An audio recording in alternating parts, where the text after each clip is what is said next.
And notations available in the predicate calculus are denoted in several different ways in Prolog. And these symbols will be used when we are going to do programs in Prolog language.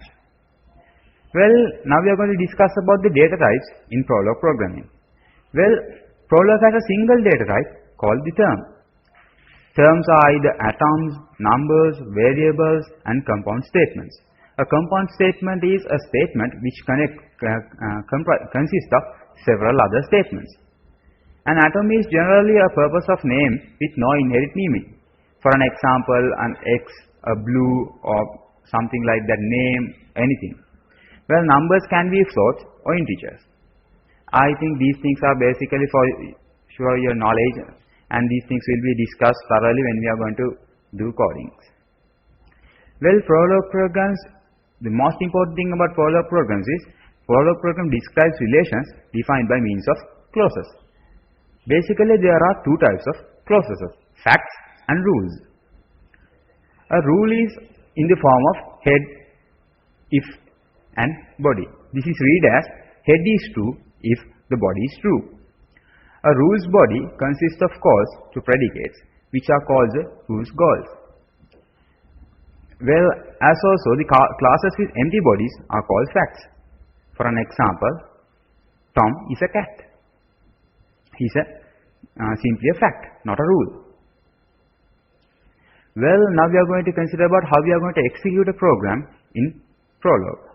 Well, execution of a Prolog program is initiated by a user posting a single goal called a query. That is the very important thing about Prolog program. We cannot pass multiple goals. We have to pass a single goal. Well, logically, the Prolog engine tries to find a refutation in the negated query. The resolution method used by Prolog is called SLD resolution, that we have discussed about in the earlier video. Well, this is an example. Trudy is a mother and child of Sally. Tom is the father of child Sally. These things are predicates and rules. When we are passing a query like Sally is a sibling of Erica, the answer should be find out using the resolution, and the answer will be yes.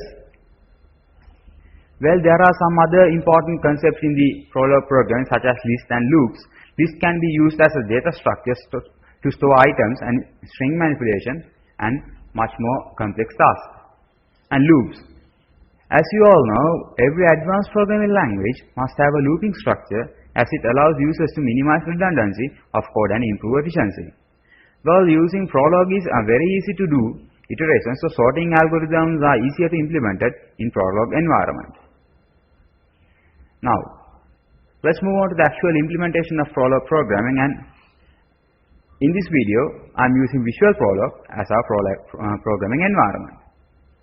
Well, before starting anything else, I would like to say some few words about Visual Prolog.